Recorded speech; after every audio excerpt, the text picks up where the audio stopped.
दोस्तों इस जो चैनल है इस पे मैं सच्ची कहानियों को अपलोड करती हूँ और आपको रूबरू कराने की कोशिश करती हूँ और आपको जागरूक करने की कोशिश करती हूँ। चैनल को जरूर सब्सक्राइब कीजिएगा। एक बेटी अपनी माँ के पास जाती है और माँ से कहती है कि मुझे तुमसे बहुत जरूरी बात करनी है। माँ बोलती है ठीक है बोलो क्या कहना है। बेटी ने कहा कि जो पड़ोसी अंकल हैं जब तुम घर पर नहीं होती हो तो वह कुछ ऐसी दवाइयाँ देते हैं खाने के बाद पूरे शरीर में उत्तेजना सी पैदा हो जाती है। ऐसा लगता है किसी व्यक्ति के यहाँ उनके साथ बैठकर कुछ बातें की जाए, कुछ वक्त बिताया जाए, उनके साथ कुछ गलत करने का मन करता है। जैसे ही माँ यह बात सुनी, माँ ने ऐसा सुना जैसे कि उसको कुछ सुनाई ही नहीं दिया। तब बेटी ने बार बार कहा कि माँ मैं जो कह रही हूँ बिल्कुल सच है, तुम समझने की कोशिश क्यों नहीं करती हो। माँ ने कहा कि बेटा तू तो जानती है कि तेरे पिताजी बाहर काम करते हैं और हम दोनों यहाँ पर अकेले रहते हैं। इसके बारे में तो यह बातें कर रही है वह व्यक्ति बहुत ही खतरनाक है किस्म का है। ऐसा ना हो कि तुझे या मुझे किसी भी तरह का कुछ नुकसान पहुंचा दे। माँ ने यह कहकर अपनी बेटी को बिल्कुल शांत करा दिया और जैसे हो रहा था कई साल से फिर बेटी के साथ वैसा ही होता चला जाता है और बेटी चाह कर भी कुछ कर नहीं पा रही थी। लेकिन ऐसा ज्यादा दिन तक नहीं चल पाता है और कुछ ही वक्त के बाद जब इस घटनाक्रम का खुलासा होता है, न केवल उसके परिवार को बल्कि आसपास के लोग भी दंग रहते हैं। उन सबको बड़ी हैरानी होती है। मामला जब पुलिस तक पहुंचता है, पुलिस को भी यकीन नहीं हो रहा था और जब मामला अदालत पहुंचता है तो जज भी इस पूरे घटनाक्रम को जानने के बाद सोच में पड़ जाते हैं। वह कहते हैं कि धरती पर किस किस तरह के प्राणी रहते हैं, उन्हें यकीन नहीं होता। नमस्कार दोस्तों, मैं आज जो आपको घटना सुनाने जा रही हूँ यह सच्ची घटना है महाराष्ट्र प्रदेश की। महाराष्ट्र हाई कोर्ट के अंदर एक व्यक्ति अपील करता है कि कई साल से मैं सलाखों के पीछे हूँ, मुझे जमानत दे दी जाए। 29 अप्रैल 2024 की मुंबई हाई कोर्ट के एकल पीठ के न्यायमूर्ति होते पृथ्वीराज चौहान कर रहे थे। सुनवाई करने के दौरान उन्होंने उस व्यक्ति को देखा। उस व्यक्ति को देखने के बाद उनके सामने एक 27 पेज की कहानी पड़ी हुई थी। वह 27 पेज की कहानी को देखने के बाद उन्होंने कहा कि तुम्हें जमानत देने का बिल्कुल मन नहीं कर रहा है और तुम्हें जमानत दी ही नहीं जाएगी। दरअसल जो तुमने घिनौना कृत्य जो तुमने पाप किया है वह किसी भी इंसानियत को शर्मसार करने के लिए बहुत बड़ी बात है। यह बात सुनने के बाद वह व्यक्ति हाथ पैर जोड़ता है, कहता है कि सब तो मुझे 3 साल से जेल में ही बीते हुए हैं, प्लीज मुझे बाहर जाने दीजिए कह के रोने लगता है। तब जज बोलता है कि मैं तुम्हारी पत्नी को बेल दे देता हूं लेकिन तुम्हें नहीं मिलेगा। जब वापस सलाखों के पीछे जाने लगता है तब यह कहानी सुर्खियों में आती है और सोशल मीडिया के माध्यम से लोगों को पता चलता है। जब लोगों को यह कहानी पता चलती है तो लोगों को यकीन नहीं हो रहा था। एक लड़की कक्षा 4 में पढ़ रही थी और उसकी उम्र लगभग 8 साल के आसपास होती है। उसके पिता दुबई में रहकर कुछ छोटा मोटा काम करते थे और माँ एक ऐसी जगह रहती थी। लड़की पढ़कर स्कूल से आई तभी पड़ोस के अंकल ने उसे अपने पास बुलाया और पास बुलाने के बाद उसके शरीर के साथ वह कुछ ऐसी गलत हरकतें कर रहे थे जिसे लड़की हल्की विरोध भी करना चाहती थी, लेकिन वह छोटी बच्ची थी इसीलिए उसे पड़ोस अंकल की उन बातों का विरोध नहीं कर सकी। इस बात को करने के लिए उस पड़ोसी अंकल को काफी सारा वक्त मिला था। बच्ची के 8 साथ साल उन्होंने उन्होंने वैसा वैसा किया जैसा उनका मन कर रहा था। जब उसकी माँ आती है तब उस लड़की से कहता है कि तुमने अगर अपनी माँ को यह कुछ भी बताने की कोशिश की तो मैं तुम्हें जान से मार दूंगा और तुम्हारी माँ को भी मार दूंगा। वह लड़की डर जाती है और डर के मारे अपनी माँ के पास जाती है और जो उसके साथ अभी 2 घंटे तक हुआ है उसने अपनी माँ को जाकर कुछ भी नहीं बताती और रोजमर्रा की तरह दिनचर्या की तरह स्कूल जाना या घर के काम आने लगती है। कुछ वक्त बीतने के बाद उसकी माँ बाहर जाती है और वह फिर से जो पड़ोस वाले अंकल थे किसी बहाने से कुछ खाने को लड़की को देते हैं और खाने का सामान देता है। उस खाने की चीज को पदार्थ को खाने के बाद उस लड़की के शरीर में कुछ अजीब तरीके से हलचल पैदा होना शुरू हो जाती है। उसके बाद फिर उसने वही हरकत करना शुरू कर दिया कि शुरुआत से ही उसने उस लड़की को कुछ ऐसी गोलियां दी जिससे कि उसके शरीर में उत्तेजना पैदा हो जाए, जिससे कि उसके शरीर की जो हार्मोन है वह अपने आप से बढ़ना शुरू हो जाए और उस लड़की का जो शरीर था वह कुछ अजीब सी हरकतें करने लगता है कुछ ही महीना के अंदर। और उसके बाद फिर उस लड़की के साथ उसने जब भी मौका मिलता था तब उसके साथ वह सब कुछ करता था जो उसका मन करता था, गंदा काम करता था और वह लड़की भी समझ ही नहीं पा रही थी क्योंकि गोली खाते ही समझ नहीं पा रही थी क्योंकि गोली खाते ही उसके अंदर उत्तेजना बढ़ जाती थी। अब वह व्यक्ति जो बिल्कुल पड़ोसी है उस लड़की के साथ वह शारीरिक संबंध बनाता था। इस बात की मानक भनक कि उस लड़की की माँ को भी नहीं थी, उस लड़की के पिता को भी, क्योंकि पिता दुबई में रहते थे। हालांकि वक्त गुजर रहा था, जब 8 साल की थी, 9 साल की, 10 साल की, 11 साल की होती, लगातार साल साल पर साल बढ़ते जा रहे थे। उसकी उम्र से में काफी विकास हो रहा था।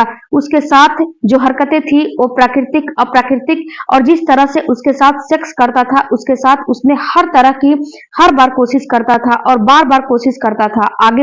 समय आगे बढ़ रहा था जब उस लड़की को एक तरीके की बीमारी हो जाती है। उस बीमारी का नाम होता है निमोफेनिया। इस बीमारी में किसी भी सूरत में लड़की को सेक्स की लत लग जाती है और सेक्स करने की इच्छा जागृत हो जाती है। छोटी सी बच्ची के अंदर जब सेक्स करने की लत लग जाती है, वह आप खुद से खुद से संबंध बनाने के लिए धीरे धीरे ऐसे ही पास जाने रहा था। साल, 2 साल, 4 साल, 6 साल, 7 साल हो जाते हैं, 8 साल तक हो जाते हैं। मार्च 2020 में उस लड़की ने अपनी माँ को हल्का सा इशारा किया था कि पड़ोस के अंकल उसे खाने में कुछ ऐसी चीजें देते हैं जिसकी वजह से उसको खाने की वजह से उत्तेजना पैदा होती है और फिर उसका मन करता है किसी के साथ गलत काम करने का। हालांकि उसने बिल्कुल सीधे तौर पर साफ साफ बात तो नहीं कही थी, सिर्फ गोलियों के बारे में बताया था और उस बात पर उसकी माँ ने कोई ऐतराज नहीं किया, कोई विरोध नहीं किया। हालांकि उसके साथ गलत किया कृत्य करता था, उसकी पत्नी को भी इसके बारे में जानकारी हो जाती है क्योंकि जब एक बार उस लड़की के साथ वह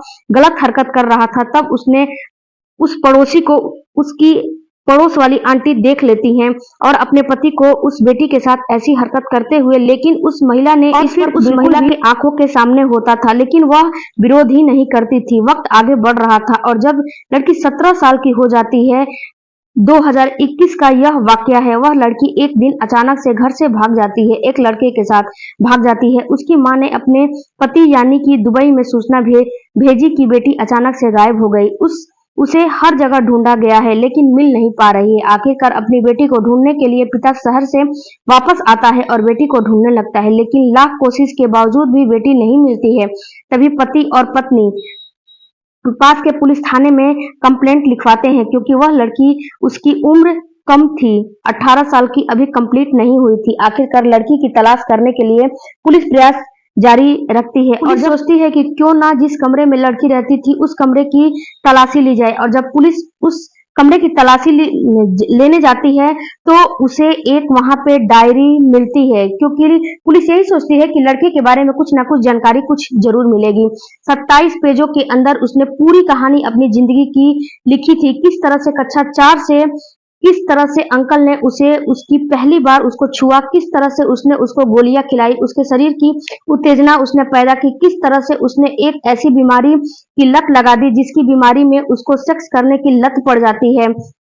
बिना सेक्स की वह रह ही नहीं सकती थी। अब जब पुलिस को यह 27 पेज की डायरी मिलती है, पुलिस इस डायरी को पढ़ने के बाद हैरान रह जाती है। अब पुलिस ने मुकदमा दर्ज किया। मुकदमा दर्ज करने के बाद उस व्यक्ति को भी पुलिस स्टेशन बुलाया जाता है। उन दोनों को गिरफ्तार करने के बाद जेल भेजा जाता है, पति और पत्नी को। इस महिला से यानी कि उस लड़की की माँ से यह पूछा गया, जब लड़की ने तुमसे यह बात का जिक्र किया था मार्च 2020 के अंदर कि वह पड़ोसी से परेशान है, तब तुमने कोई एक्शन क्यों नहीं लिया, पुलिस की मदद क्यों नहीं मांगी, तब तुमने अपने पति को यह सारी घटना क्यों नहीं बयां की, क्यों?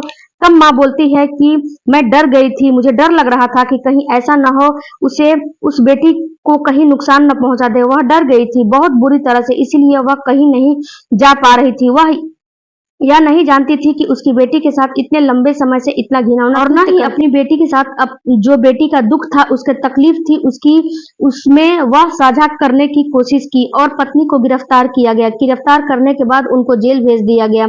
जो पत्नी होती है वह बार बार यही कहती है कि मैं निर्दोष हूँ, मुझे दोषी बनाया जा रहा है, मुझे जमानत दे दी जाए। आखिरकार जो पड़ोसी की जो पत्नी होती है उसको जमानत मिल जाती है, लेकिन जो मुख्य आरोपी होता है, जो लगातार 9 साल तक उस लड़की का रेप कर रहा था, उसके साथ हर तरह प्राकृतिक, अप्राकृतिक और गंदा काम कर रहा था, उसके साथ गंदा से गंदा काम कर रहा था, महाराष्ट्र की हाई कोर्ट से अपील की गई कि उसकी जमानत दे दी जाए, लेकिन उसको जमानत नहीं मिली।